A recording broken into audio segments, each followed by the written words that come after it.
La tâche du proche aidant d'accompagner un aîné n'est pas toujours facile. C'est pourquoi l'Association bénévole de l'île d'Orléans a lancé un nouveau service, le projet Sérénité pour les proches aidants d'aînés. Son objectif, permettre aux aidants de bâtir une trousse d'outils qui aidera à accompagner l'aidé au quotidien. Bien, en fait, c'est un nouveau service. Depuis 1 an, on a débuté le service pour les proches aidants avec un groupe de rencontres qui est un café-rencontre, un café-causerie, qu'on appelle ici, qui vise à constituer un groupe d'entraide. Alors, les gens, entre eux, se donnent du support. Et c'est à partir de ce groupe-là qu'on a vu qu'il y avait un autre besoin beaucoup plus, comment je pourrais dire, beaucoup plus concret dans le quotidien du proche aidant, qui était d'avoir des outils. Alors, à partir de là, on a créé le groupe Sérénité, qui sert à identifier des outils qui touchent les 5 sens et la spiritualité. Est-ce que vous avez un exemple de trousse? Ah, ben oui, tout à fait, je peux vous montrer ça.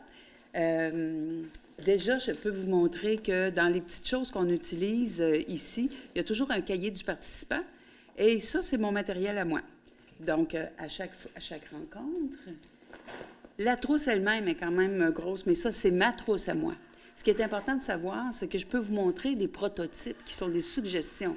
Mais ce qui est important de retenir, c'est que chaque aidant, chaque proche aidant doit constituer sa propre trousse. Quand on parle du toucher, vous voyez, j'ai parlé des 5 sens, entre autres, c'est ça, le toucher, souvent on va oublier, mais quelque chose comme ça qui sert à masser la tête ou même sur le corps, c'est quelque chose qu'on oublie qui va être un stimulant pour la personne âgée, surtout quand on parle de pertes neurodégénératives. On peut utiliser des choses qui s'appellent des diffuseurs. Alors ici, on a un diffuseur, mais qui fait un peu plus. Alors oui, il va diffuser une odeur, mais en plus, il y a un effet de lumière. Alors on vient de toucher 2 sens, donc l'odorat et la vue.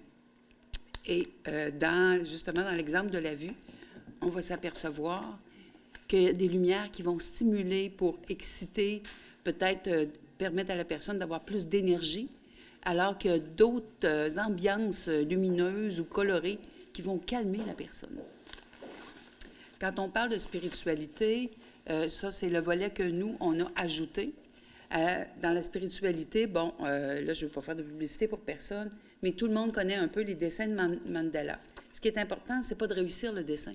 Ce qui est important, c'est que pendant que la personne tient un crayon pour essayer de remplir tous les tracés, bien, pendant ce temps-là, la personne se détend et n'a pas de préoccupation. On parle aussi du son. Alors, j'ai amené une partition juste pour rappeler aux gens que le son ambiant peut être intéressant et peut faire que la personne va être surexcitée ou au contraire calmée. J'ai vu des situations où on amenait les gens dans des activités où il y avait des clowns et que la personne se désorganisait parce qu'elle était stimulée de toutes les façons, par le son, par la vue, par le toucher, par tout ce qui se passait autour. Alors, il faut faire attention à ça. Alors, et ça me permet aussi de rappeler aux gens que le silence, il faut apprendre à l'apprivoiser et c'est un besoin pour que la personne, à un moment donné, puisse revenir à elle, se détendre aussi. Quand on parlait du toucher, il y a aussi les petites balles. Alors, je peux vous en montrer comme ça longtemps, parce qu'on en a plusieurs. Il y a des huiles essentielles qu'on peut utiliser. On apprivoise tout ça. Et j'essaie surtout de dire aux gens d'utiliser les choses du quotidien. Alors, une boîte de boutons. On a quasiment tous à la maison. Bien, dans une boîte de boutons, on ramasse toutes sortes de choses. Alors, faire trier ça, y mettre des vieux bijoux, défaire les vieux bijoux, en faire des nouveaux, ça peut permettre à grand-papa ou grand-maman de peut-être faire un cadeau pour les petits-enfants. Puis, ça permet de se rendre utile.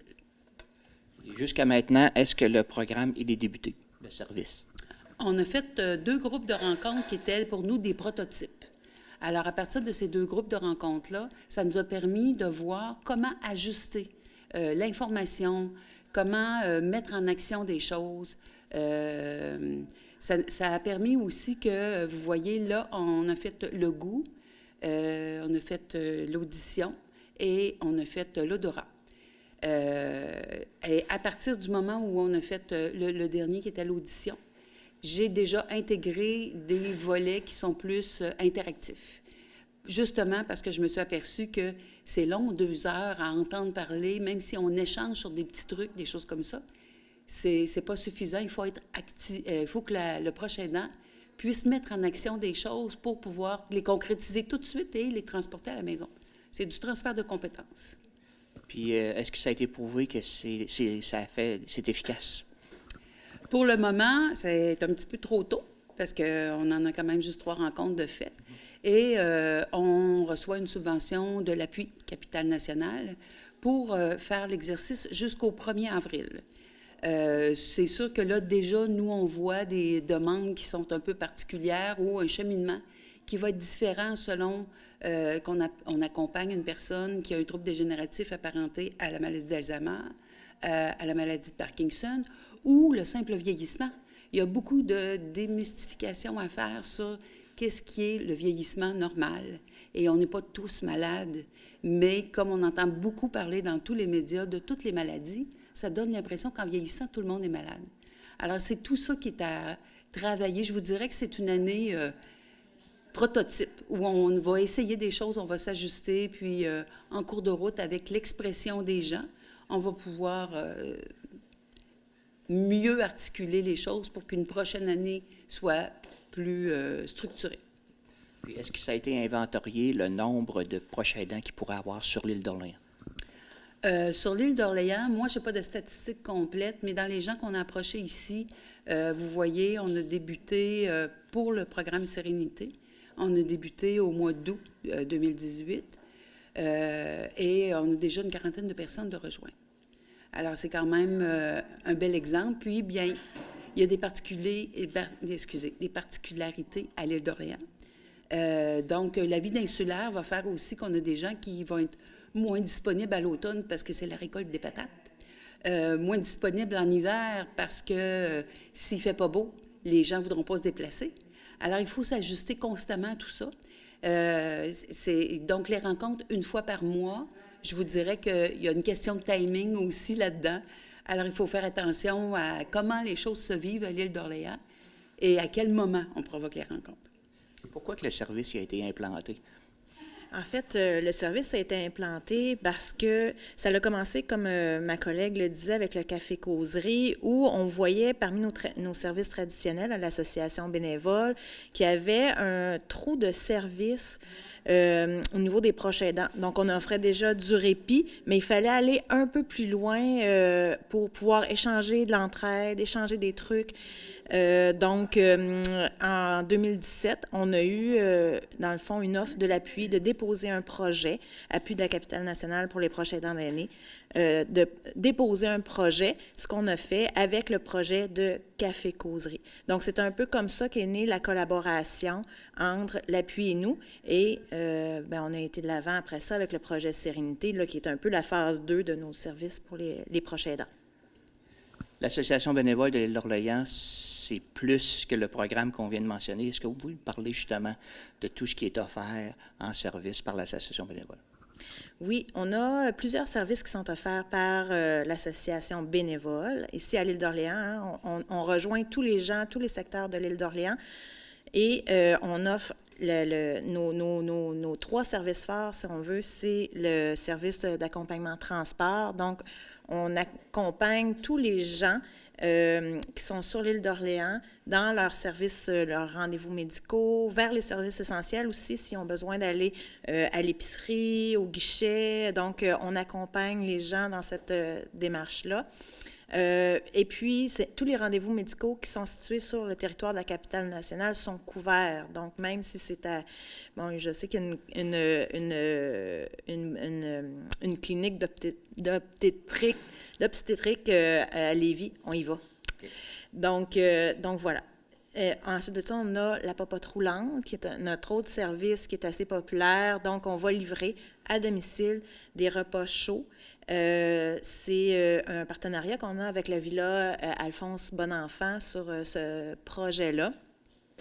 Et ça permet les mardis, mercredis, jeudis et vendredis, ça permet aux clients d'avoir des repas chauds livrés à domicile, équilibrés et accessibles aussi en termes financiers.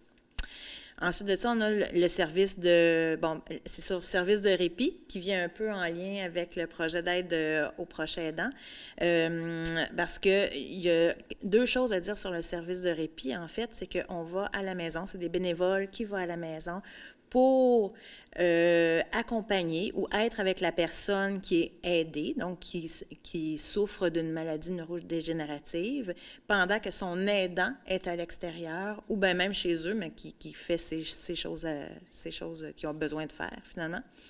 Et quand ce service-là est donné pour tout aidant ou pour aidants aussi qui viennent participer à nos activités. Donc, lors des activités du service du proche aidant, que ce soit le Café Causerie ou le projet Sérénité, les gens peuvent avoir accès à ce service-là pendant qu'ils sont ici pour pouvoir qu'il y ait quelqu'un à la maison là, avec leur aidé. Sinon, on a la visite d'amitié, le télébonjour, l'aide à la rédaction de documents, puis on a éventuellement le service d'accompagnement en fin de vie qui a déjà été donné. Donc, ça prend beaucoup de bénévoles et ça répond à combien de personnes?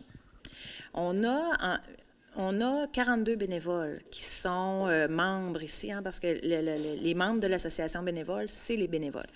Donc, on a 42, ça se promène entre 40 et 45, en fait, le nombre de bénévoles qui travaillent ici à l'association.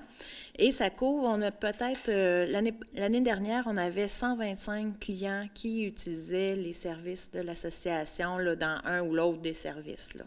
Et ça, depuis combien d'années? Ça va faire 30 ans, en mai prochain, donc l'association est en fonction, que la communauté se mobilise en fait pour offrir des services. Donc, voilà, il y aura éventuellement, probablement, quelque chose pour souligner les 30 ans.